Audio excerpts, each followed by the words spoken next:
Este episódio da Estratégia do Dia é patrocinado por Lenovo Hybrid AI. Oi, como vai? Bom dia, eu sou o Alan Blanco, hoje é dia 17 de julho, sexta-feira, e você está ouvindo a Estratégia do Dia. Antes de mergulhar nos temas de hoje, 3 manchetes bem rápidas aí do que estão circulando. As zebras nas semifinais da Copa ampliaram os ganhos das casas de apostas dos Estados Unidos. Então, o torneio que já quebrou um apostador de $1 milhão na fase de grupos segue sendo o melhor negócio do mundo, para quem fica, claro, com o outro lado da aposta. Zebra, no fim, é o animal de estimação favorito das casas de aposta. O público recorde nos estádios fortaleceu o modelo de preços dinâmicos da FIFA. Então, aquele sistema de ingressos que encarece conforme a demanda, que todo mundo odiou na época, terminou o torneio validado por estádio cheio. A FIFA errando para cima como sempre. E a guerra no Irã elevou as projeções da inflação na América Latina para 2026. A conta da guerra, que já apareceu aqui no episódio dos juros globais, agora tem parcela regional confirmada. Hormuz fecha lá e o arroz sobe aqui. Basicamente, esse é o resumo da ópera. Agora, sobre o episódio de hoje, 3 temas em vez de 2, porque o dia rendeu, tá? Primeiro, os Estados Unidos confirmaram tarifa de 25% sobre produtos brasileiros. E o alvo declarado da investigação é o Pix. Só que o efeito político pode ser o inverso do pretendido. A campanha de Lula já tem até o slogan pronto: Tariflávio. Segundo, a Argentina eliminou a Inglaterra na semifinal e comemorou com uma faixa escrito Las Malvinas son Argentinas. Então, Londres pediu investigação da FIFA e uma rivalidade de 44 anos voltou ao gramado. Vamos entender essa história que é bem interessante também. E, por último, executivos da Anthropic doaram mais de $2 milhões para eleger candidatos que querem regular a inteligência artificial, enquanto a OpenAI e a Mark Anderson financiam o time contrário. Então, a eleição americana virou o campo ali onde as IAs disputam quem escreve as próprias regras. Tarifa, faixa e lobby. Vamos começar pelo Pix, assim que eu te lembrar que você pode seguir nosso videocast. Entra aqui no nosso perfil bem rapidinho, coloca pra seguir, assim você fica atualizado de segunda a sexta-feira com a gente aí de uma forma bem leve todos os dias. Beleza? Vamos começar. Olha, tem uma máxima da política que diz assim: nunca interrompa o adversário quando ele está cometendo um erro. O problema é quando o erro é de um aliado estrangeiro e a fatura chegou no CPF eleitoral. Foi o enredo dessa quarta-feira quando os Estados Unidos confirmaram tarifas de 25% sobre produtos brasileiros a partir do dia 22 de julho. A justificativa oficial foi práticas comerciais desleais que foram apuradas numa investigação que durou um ano. E o exemplo citado nominalmente no relatório é de cair o queixo: o Pix. O sistema que você usa aí para dividir a pizza virou caso de disputa comercial internacional. Vamos entender essa história. Segundo Washington, o Brasil prejudicou injustamente as empresas americanas de pagamento ao favorecer o Pix. Traduzindo a queixa aí, o Pix é gratuito, instantâneo e todo mundo usa. Isso atrapalha quem cobra taxa pelo mesmo serviço. Então, se você pagava sua Pix ali com um Visa, cartão Visa, os Estados Unidos ganhavam um pouquinho, As empresas americanas ganhavam em cima. Agora não, Não tem intermediário, é Pix direto pra pizzaria Pôr do Sol. E vamos combinar que essa é a reclamação mais sincera da história do capitalismo. O produto de vocês é bom demais. Parem. Agora vamos falar sobre o estrago econômico. A Anshan calcula que as tarifas afetam mais de $11 bilhões em exportações industriais e agrícolas. A CNI lembra que 20 dos 27 estados brasileiros já registraram queda nas exportações para os Estados Unidos no primeiro semestre.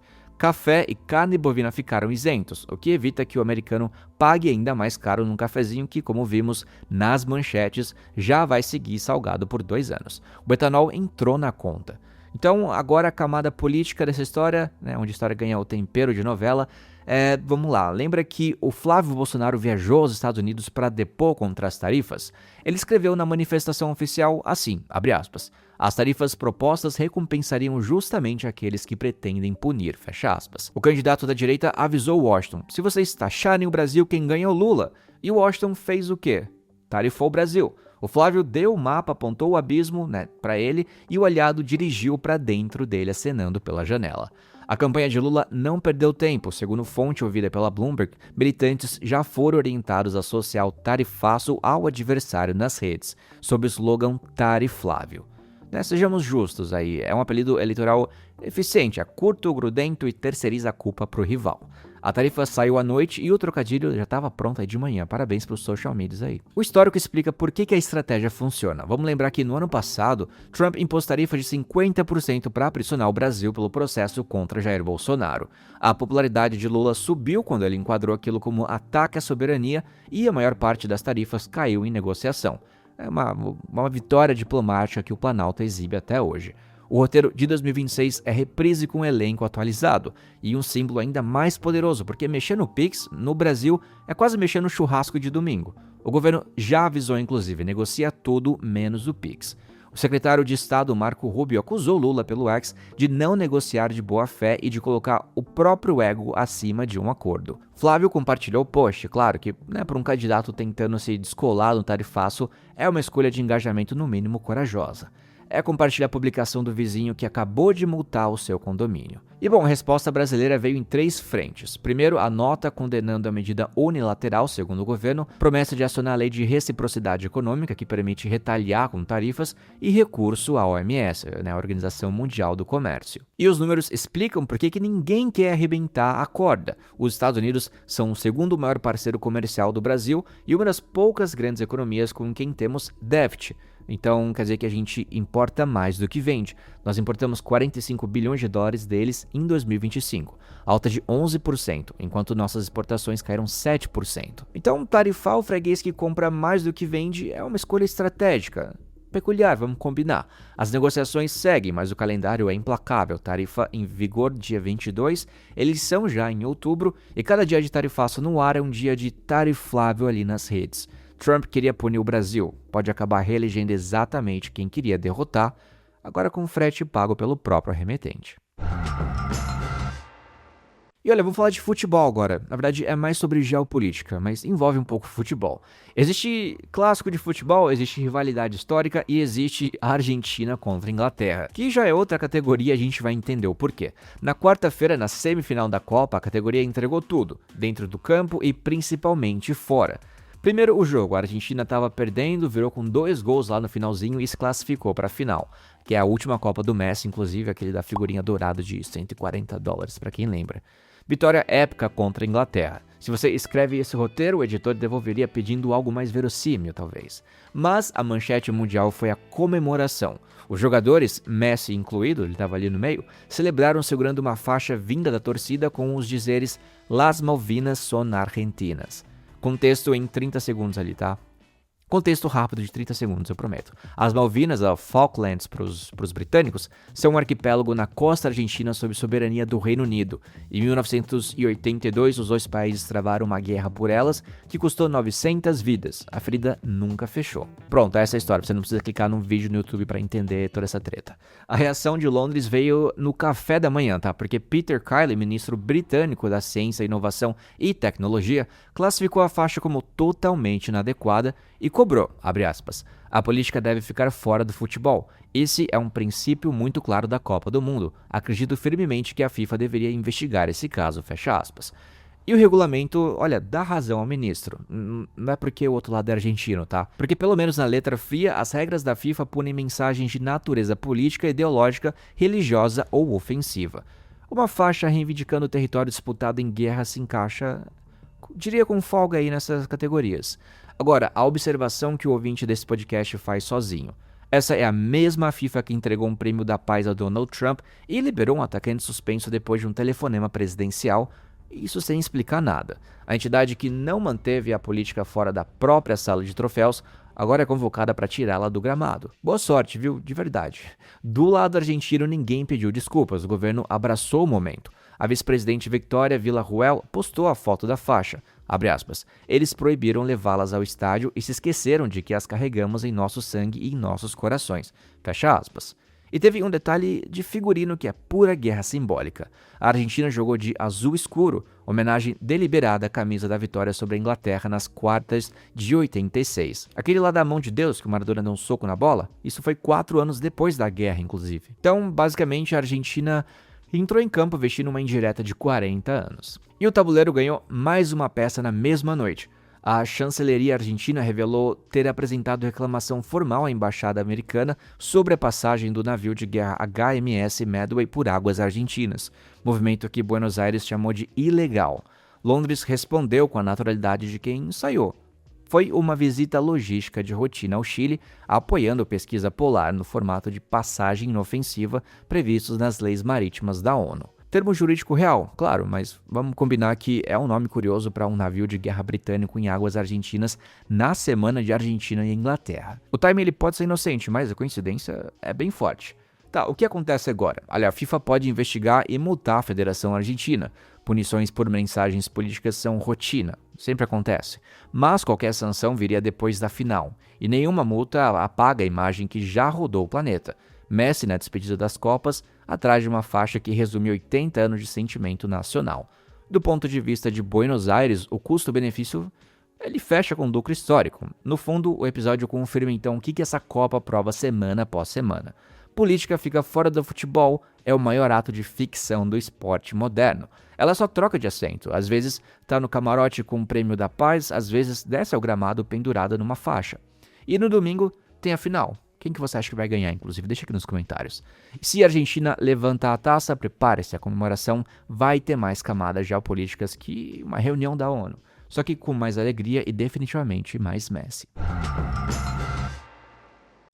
Na Copa do Mundo 2026, a tecnologia é tão essencial quanto a ação em campo. Com o Lenovo Hybrid AI, esta edição se torna uma das mais inovadoras da história, conectando 48 seleções, 104 partidas e bilhões de fãs enquanto transforma dados em decisões e acelera a inovação em tempo real. Confira a seguir um conteúdo exclusivo Lenovo Hybrid AI. Agora vamos falar sobre IA e quem paga para regular essa história inteira. Dario Amodei, CEO da Anthropic, doou $1 milhão do próprio bolso para um super PAC chamado Public First, sua primeira contribuição de campanha no ano. Outros 5 funcionários somaram mais de $1,26 milhão, e a própria empresa já havia despejado $20 milhões no mesmo grupo. O objetivo do Public First é eleger candidatos ao Congresso que defendem supervisão governamental mais rígida da inteligência artificial. Agora, pausa para o estranhamento. Uma empresa de IA gastando milhões para eleger políticos que querem regular empresas de IA. É o restaurante fazendo abaixo-assinado por mais fiscalização da vigilância sanitária. A explicação está na guerra civil declarada do Vale do Silício. Porque do outro lado do ringue existe o Leading the Future, uma super PAC bancada por Mark Anderson, um dos investidores mais poderosos do mundo, e Greg Brockman, presidente da OpenAI, dona do ChatGPT. Esse grupo financia candidatos que defendem regulação mais leve. O retrato ali da divisão em uma frase seria: a OpenAI quer normas flexíveis centradas em transparência. A Anthropic quer supervisão dura com testes e auditorias obrigatórias. Então, as duas maiores rivais de IA discordando não sobre o produto, mas sobre quanta coleira o governo deve colocar em ambas. Uma pede rédea solta, a outra chega na delegacia pedindo para ser algemada e apontando o rival. Os valores mostram que ninguém está brincando, tá? O Public First e seus PACs associados levantaram mais de $31 milhões só nesse ano. E a maior parte veio de um braço chamado Public First Action, grupo de dark money, dinheiro escuro ali, na categoria que, pela lei americana, não precisa revelar os seus doadores. Esse braço anônimo já arrecadou mais de, olha esse número, $80 milhões. Sim, 80 milhões de origem não divulgada, financiado a causa da transparência e da auditoria obrigatória. Então, se você franziu a testa, parabéns, o seu detector de ironia ele tá bem calibrado. E olha, essa guerra já teve a sua primeira batalha campal e com placar. Foi numa disputa por vaga no Congresso em Nova York, envolvendo Alex Pors, deputado estadual que virou inimigo do setor ao propor uma lei responsabilizando empresas de IA pelos danos causados por seus produtos. O Leading the Future gastou $8 milhões contra a candidatura dele. Os PACs pró-regulação responderam com mais de $21 milhões a favor. Quase $30 milhões queimados numa única primária de uma única cadeira. Tem eleição presidencial de país inteiro que custa menos que essa briga de bairro nova-iorquina. E o resultado é a punchline perfeita. Boris perdeu para Micah Lasher, que também é crítico do setor de IA. Então a indústria gastou $8 milhões para derrubar um crítico e foi premiada com outro crítico no lugar. Que coisa. É matar a barata e descobrir que ela tinha irmão. Dinheiro compra anúncio e tempo de TV, mas ainda não compra pelo visto o resultado. Depois dessa rodada, o movimento pró-regulação passou a investir em disputas pelo país. Colorado e Califórnia já estão no mapa. E o pano de fundo torna tudo mais relevante. São as eleições de meio de mandato desse ano que definem quem vai escrever ou não as leis de da maior economia do mundo. Então, o que essa história revela é o tamanho do que está em disputa, né? A IA, que já apareceu aqui redesenhando empregos, travando guerra de preços e deixando 800 mil vagas sem candidato, chegou à fase em que as regras do jogo valem bilhões. E as empresas entenderam que é mais barato ajudar a escrever o regulamento do que ser surpreendida por ele. A divergência é só sobre qual, né? O time da OpenAI quer pista livre com placa de sinalização e o time da Anthropic quer radar e lombada, apostando que num setor onde a desconfiança do público cresce, ser a empresa que pediu fiscalização também é vantagem competitiva. Se é convicção genuína, a estratégia de mercado ou uma hipótese mais provável, uma mistura bem calculada das duas, nem os 80 milhões de dólares anônimos respondem. O que dá para afirmar é isso: a próxima eleição americana não vai decidir apenas quem governa os Estados Unidos, vai decidir quem governa as máquinas. E por extensão, quem escreve aí o seu e-mail no trabalho. Eu sei que você não escreve nenhum e-mail no dia a dia. Bom, eu sou o Alan Blanco, as informações são da Bloomberg News e o episódio foi editado por Daiane Pinotti. E para olhar aqui os comentários do episódio passado, o Gustavo perguntou assim, não sei se comentou, mas as mulheres do exército vão medir testosterona também? Isso é sobre a matéria do episódio passado. Não, a matéria dizia que só os homens entrariam nesse programa, Gustavo. Bruno Moreira diz, quando ouço Huawei me lembro da troca de tecnologia da Vivo de CDMA para GSM em 2006. Fui gerente de projeto pela Huawei nesse projeto grandioso. Bruno, eu não faço ideia do que você acabou de falar, mas obrigado pelo comentário. Fernando Costa diz, Lula parece a Argentina na Copa virando no final dos jogos. Pois é. Inclusive, falando em jogos, deixa aqui nos comentários, não se esqueça, quem que você acha que vai levar a taça dessa vez. A gente vai fazer um bolão aqui do Estratégia do Dia, vamos ver quem acertou. E, por fim, Kai Simões diz, Estados Unidos parece uma sitcom. E eu te pergunto, qual sitcom, Kai? Seinfeld, How I Met Your Mother, Friends? Comenta aqui, deixa aqui o seu comentário no próximo episódio. Gente, obrigado pelos comentários e pela audiência. A gente se encontra na segunda-feira com novidades, claro, e a gente se encontra lá. Tchau, tchau. Um big beijo.